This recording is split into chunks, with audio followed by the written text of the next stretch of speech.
Hello everyone, welcome to Science Think. आज की इस वीडियो के अंदर हम पढ़ेंगे 18 इलेक्ट्रॉन रूल के बारे में। इस वीडियो के अंदर हम ये पढ़ने वाले हैं कि आपके पास में जो आपको कॉम्प्लेक्स दिया है उससे आप कैसे पता लगाओगे कि 18 इलेक्ट्रॉन रूल को फॉलो करता है या फिर नहीं करता है।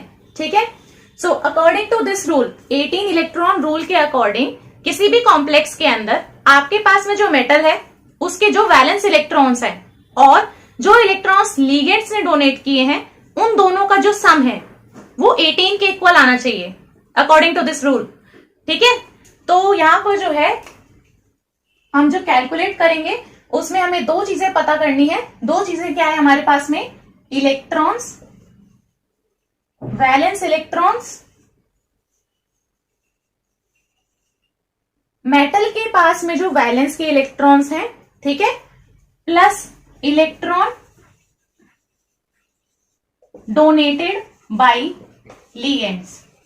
इलेक्ट्रॉन्स का मतलब टोटल इलेक्ट्रॉन्स कितने दिए हैं लिगेंड्स ने। ठीक है, तो अगर आपको ये पता लगाना है कि 18 इलेक्ट्रॉन रूल को फॉलो करता है या नहीं करता है तो आपको इन दोनों चीजों को फाइंड आउट कर लेना है और इनका आपको सम कर लेना है।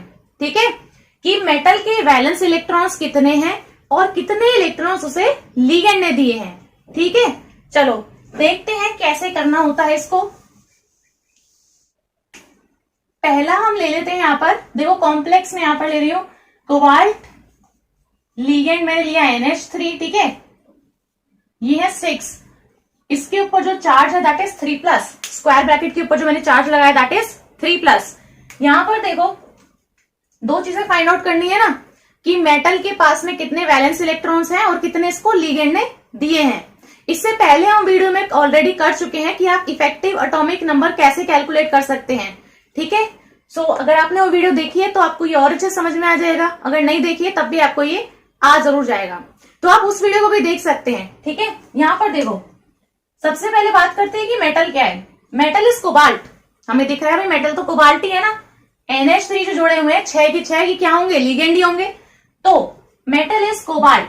अब कोबाल्ट का जो हमें वैलेंस इलेक्ट्रॉन्स फाइंड आउट करने हैं तो वैलेंस इलेक्ट्रॉन्स हमें कैसे पता चलते हैं, कैसे पता चलते हैं, इलेक्ट्रॉनिक कॉन्फ़िगरेशन से।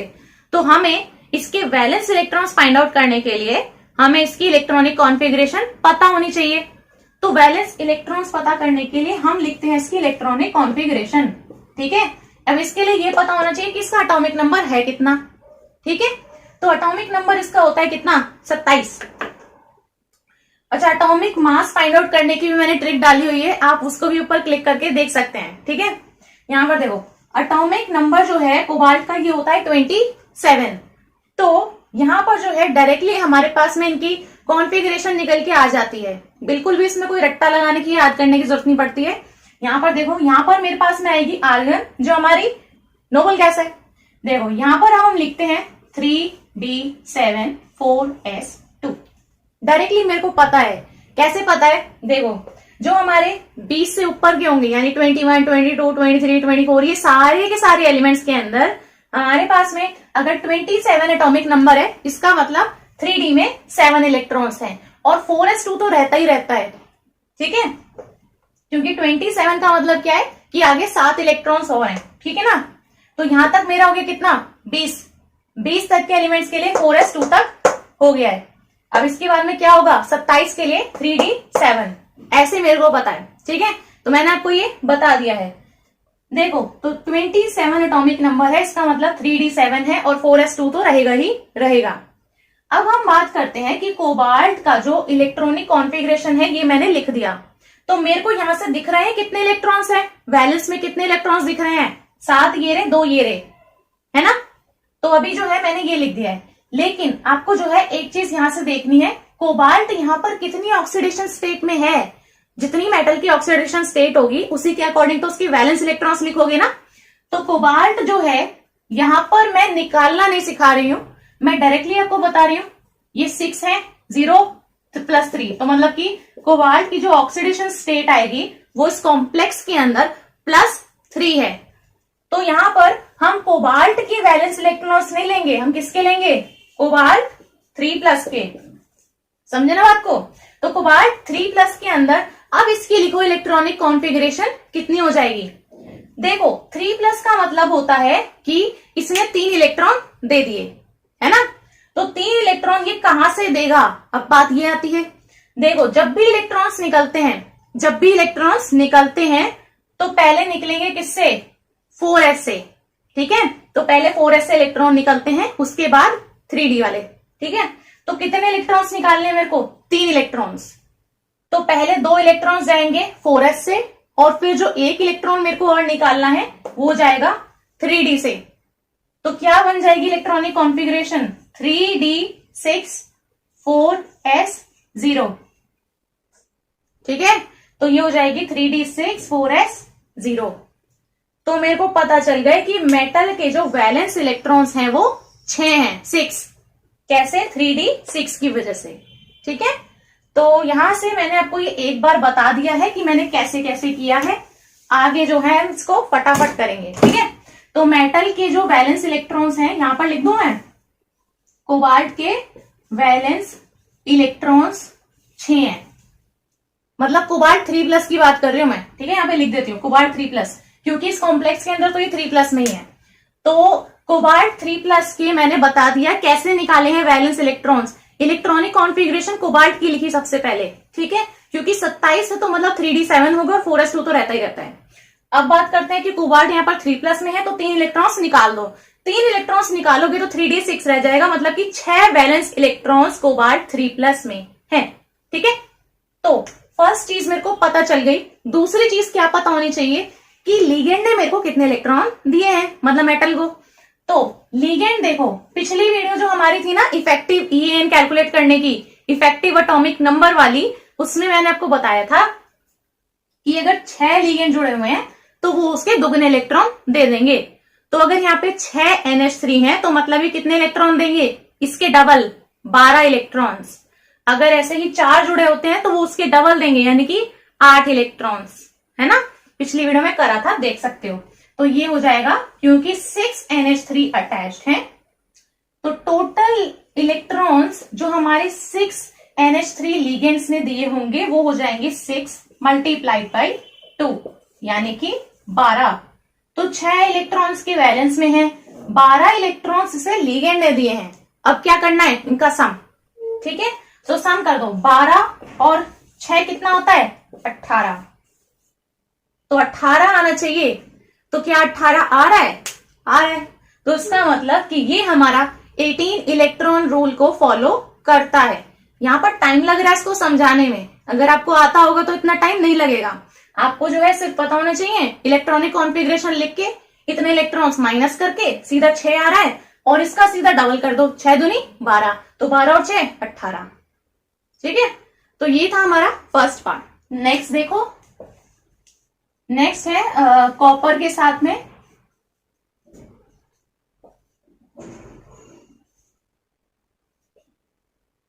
देखो, कॉपर है CN4 है, इसके ऊपर जो चार्ज है दैट इज 3-, ठीक है ना। सारी एक्सेप्शंस भी मैंने लिए हैं, कॉपर और क्रोमियम के अंदर होती है, तो मैंने यहाँ पर कॉपर लिया है, क्रोमियम भी ले लेते हैं अभी। देखो कॉपर है CN4 है, इसके ऊपर जो होल के ऊपर चार्ज है दैट इज 3-। अब माइनस के अंदर चार्ज है, कोई बात नहीं, सेम टू सेम सॉल्व करना है। कॉपर देखो, कॉपर इज द मेटल, ठीक है। इसकी सबसे पहले इलेक्ट्रॉनिक कॉन्फ़िगरेशन मैं लिख रही हूं, कॉपर की कितनी होती है। देखो मैंने बताया ना एक्सेप्शन के केस भी मैंने लिए हैं, तो एक्सेप्शन के अंदर इसमें क्या होता है कि हमारे पास इसका जो एटॉमिक नंबर है दैट इज 29 एटॉमिक नंबर है।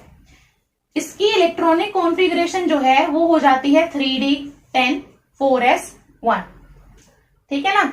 तो हमारे पास में जो बाकी के मेटल्स बाकी के जो हमारे एलिमेंट्स होते हैं उनके अंदर हमारे पास में इस तरीके से होती है, मतलब कि 3d7 है जैसे, और यहाँ पर क्या होगा 4s2 होगा, ठीक है, इस तरीके से होती है।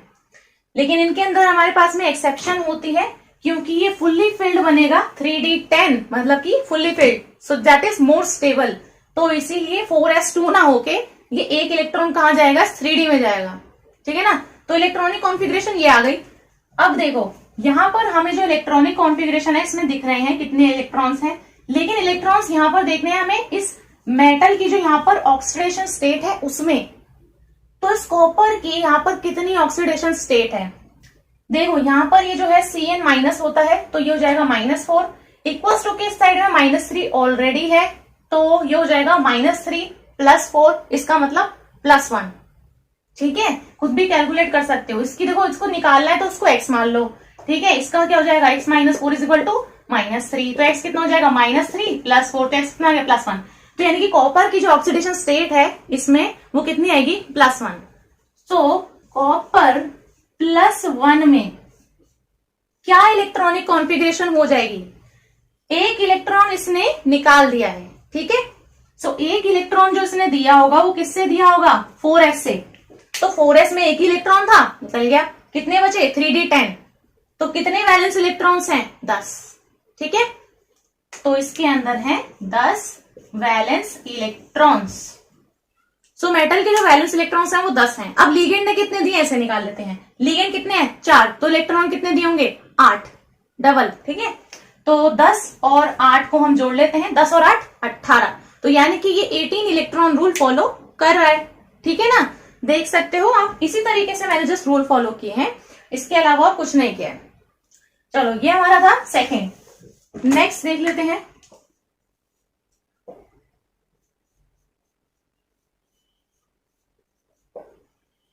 NiCO4। ठीक है, मैंने बस इतना लिया है। तो NiCO4 है। देखो फिर से वही चीज करेंगे, मेटल है हमारा यहाँ पर ये निकल। तो निकल का जो एटॉमिक नंबर है ये होता है 28। ठीक है ना, तो 28 के अकॉर्डिंग इसकी इलेक्ट्रॉनिक कॉन्फ़िगरेशन कितनी हो गई, 3d8, और 4s2 तो रहेगा ही रहेगा। ठीक है ना, तो ये हमारी जो है इसकी आखिरी वाली जो इलेक्ट्रॉनिक कॉन्फ़िगरेशन है, जस्ट हम उसकी बात कर रहे हैं, क्योंकि हमें वैलेंस वाले इलेक्ट्रॉन से मतलब है, बाकी से हमें मतलब नहीं है। तो ये हमारी इलेक्ट्रॉनिक कॉन्फ़िगरेशन हो गई है। लेकिन हमें निकल की नहीं देखनी है, हमें इस कॉम्प्लेक्स के अंदर देखना है कि यहाँ पर मेटल जो है वो किस ऑक्सीडेशन स्टेट में है। तो निकल जो है यहाँ पर ये 0 में ही है, बिकॉज दिस इज CO। ठीक है, तो 4 लगे तो कितना है, तब भी 0 ही आ रहा है। सो निकल यहाँ पर 0 में है, इसका मतलब निकल 0 का मतलब क्या होगा कि ना इसने इलेक्ट्रॉन दिए ना लिए हैं। ठीक है, तो आपकी इलेक्ट्रॉनिक कॉन्फ़िगरेशन कितनी हो जाती है, इतनी, मतलब 3d8 4s2। तो यही आपके क्या है, वैलेंस के इलेक्ट्रॉन्स। तो 8 और 2 कितना होता है, 10। तो आपके 10 वैलेंस इलेक्ट्रॉन्स हैं मेटल्स में, मेटल में। ठीक है, निकल के। अब जो है आती है बात लिगेंड की। लिगेंड जो है वो CO है, 4 है। तो इलेक्ट्रॉन्स कितने दिए, 8। तो 10 पहले से थे, 8 इसने और दे दिए, तो कितने हो गए, 18। मतलब इसके अंदर भी हमारा 18 इलेक्ट्रॉन रूल फॉलो होगा। अगला देखो, इसमें ले लेते हैं NiCl4 2- फोर्थ है ना ये। देखो NiCl4 2- है, फिर से मैंने निकल ही लिया है। तो निकल का फिर से देखो क्या हो जाएगा, 28 इसका एटॉमिक नंबर है। तो इसके अकॉर्डिंग जो हमारी इलेक्ट्रॉनिक कॉन्फ़िगरेशन है दैट इज 3d8 4s2। ठीक है, लेकिन यहां पर ये किस ऑक्सीडेशन स्टेट में है, यहां पर देखो Cl- होता है, तो इधर कितना हो गया, -4। इक्वल्स टू के इस साइड में कितना है, ब्रैकेट्स के राइट साइड में, मतलब इक्वल्स टू के उस साइड में -2 है। तो कितना हो जाएगा, -2 फिर +4, तो कितना आएगा, +2। तो यानी कि निकल यहां पर है +2 में। ठीक है ना, तो ये थी निकल की। निकल 2+ में देखो क्या हो जाएगी इसकी इलेक्ट्रॉनिक कॉन्फ़िगरेशन, 3d8। 2+ का मतलब है इसने 2 इलेक्ट्रॉन्स दिए होंगे, तो वो 2 इलेक्ट्रॉन्स कहां से जाएंगे, हमारे 4s से दोनों इलेक्ट्रॉन्स चले जाएंगे। तो 3d8 का मतलब है कि 8 वैलेंस इलेक्ट्रॉन्स हैं मेटल के पास में। अब लिगेंड ने कितने दिए हैं, 4 Cl हैं, 4 लिगेंड्स है ना, तो 4 Cl हैं। तो 4 हमारे पास में Cl जोड़े हैं, तो इसने 8 इलेक्ट्रॉन्स दिए होंगे। सो 8 इलेक्ट्रॉन्स लिगेंड ने दिए हैं। यहाँ पर मैं स्टेटमेंट की फॉर्म में नहीं लिख रही हूँ कि किसने कितने दिए हैं, यहाँ पर मेरा काम से समझाने का है, तो मैंने आपको पूरा करके दिखा दिया है कैसे कैसे हम इसको निकाल रहे हैं। ठीक है, तो 8 वैलेंस इलेक्ट्रॉन्स तो मेटल के पास में थे, और क्योंकि हमारा जो लिगेंड है वो 4 है, तो इसका जस्ट डबल कर दो, तो 8 इलेक्ट्रॉन्स लिगेंड ने दिए हैं। तो 8 और 8 16, तो यानी कि 16 आ रहा है। तो मतलब कि इसके अंदर 18 इलेक्ट्रॉन रूल फॉलो नहीं हो रहा है, सबके अंदर फॉलो नहीं होता है। इस तरीके से आपको कैलकुलेट करके देखना होता है कि फॉलो होगा या नहीं होगा। नेक्स्ट देख लेते हैं, नेक्स्ट देख लेते हैं Cr। क्रोमियम मैंने लिया है, ये भी आपका एक्सेप्शन में आती है इसकी इलेक्ट्रॉनिक कॉन्फ़िगरेशन, ठीक है, क्योंकि ये हाफ फील्ड देता है विच इज मोर स्टेबल। ऐसे ही आपका कॉपर है जो कि आपका फुल्ली फील्ड देता है, तो आपका जो डी है वो फुल्ली फील्ड है, so that is more stable, इसलिए जो आपका 4s वाला जो एक इलेक्ट्रॉन है वो कूद के अंदर आ जाता है, ठीक है ना। देखो यहाँ पर जो क्रोमियम है ये आपका मेटल है, क्रोमियम का जो एटॉमिक नंबर है ये होता है आपका 25 और 24, 25 कैसे बोल गए, 24, ठीक है। क्रोमियम का जो आपका एटॉमिक नंबर होता है ये होता है आपका 24। तो देखो 24 के अकॉर्डिंग आपका होना चाहिए 3d4 4s2, है ना। लेकिन इसका जो होता है जैसे कि मैंने बताया एक्सेप्शन के अंदर आता है, तो मतलब 3d5 हो जाता है, एक इलेक्ट्रॉन कूद के अंदर आ जाता है। तो इसका जो एटॉमिक नंबर है 24 है, एक इलेक्ट्रॉन इधर जो है आपका कूद के इधर आ जाता है, तो 3d5 बन गया, ठीक है। So that is half field more stable. 4s में एक इलेक्ट्रॉन रह जाता है। अब बात करते हैं कि यहाँ पर ये जो आपका मेटल है यहाँ पर ये किस ऑक्सीडेशन स्टेट में है, ठीक है। सो ये है आपका Cn और 6, तो मतलब इधर -3 है, मतलब क्रोमियम 3+ आएगा। तो यहाँ पर जो आपका क्रोमियम को x मान लो, 6 Cn है, एक Cn पे -1 है, इक्वल्स टू के राइट साइड में -3 आएगा, ब्रैकेट के ऊपर -3 है इसलिए, तो ये हो गया x - 3 इज इक्वल टू -3। तो x कितना आ गया, -3 + 6, तो x कितना आ गया +3, ठीक है, +3 आएगा। तो क्रोमियम कितना हो गया +3। तो क्रोमियम की जो यहाँ पर ऑक्सीडेशन स्टेट है दैट इज +3, ठीक है। तो यहां से जो है 3 इलेक्ट्रॉन्स हमें निकालने हैं। तो पहला जो इलेक्ट्रॉन जाएंगे वो जाएंगे हमारे 4s से, तो 4s में तो एक इलेक्ट्रॉन है, तो यहां से इस एक इलेक्ट्रॉन को निकाल दो। कितने इलेक्ट्रॉन और निकालने मेरे को, 2 इलेक्ट्रॉन। अब वो जो 2 बचे हुए इलेक्ट्रॉन है वो हमारे 3d से निकलेंगे, तो ये 2 इलेक्ट्रॉन जो है वो 3d से निकाल दो, तो कितना बचेगा 3d3। समझ में आ रही है ना चीज, एक इलेक्ट्रॉन यहां से जाएगा, 2 फिर यहां से जाएंगे, ठीक है। तो ये हो गया 3d3। 3d3 का मतलब है कि 3 वैलेंस इलेक्ट्रॉन है मेटल के पास में। अब लीगेंड ने कितने दिए हैं वही कर दो, उसका डबल कर दो, 6 दूनी 12, तो 12 और 3 15, ठीक है। तो कितना आ रहा है 15, यानी कि ये भी 18 इलेक्ट्रॉन रूल आपका फॉलो नहीं कर रहा है। सो मैंने आपको स्टार्टिंग में करा दिया जो फॉलो कर रहे हैं, और ये करा दिया जो फॉलो नहीं कर रहे हैं। कैलकुलेट आपको ऐसे ही करना है, इलेक्ट्रॉनिक कॉन्फ़िगरेशन आनी चाहिए। इलेक्ट्रॉनिक कॉन्फ़िगरेशन देख के और ऑक्सीडेशन स्टेट को देखकर आप बता सकते हो कि कितने वैलेंस इलेक्ट्रॉन्स हैं, और लिगेंड वाले का जस्ट डबल कर दो, ठीक है। तो आपको ये पता चल जाएगा कि यहाँ पर 18 इलेक्ट्रॉन रूल फॉलो हो रहा है या फिर नहीं हो रहा है। सो ये थी हमारी आज की वीडियो। मुझे उम्मीद है आपको ये वीडियो बहुत हेल्पफुल लगी होगी। अगर ये वीडियो आपको अच्छी लगी हो तो वीडियो को लाइक कर दें, अपने फ्रेंड्स के साथ में इस वीडियो को शेयर कर दें, और मेरे चैनल को सब्सक्राइब करना ना भूलें। Thank you.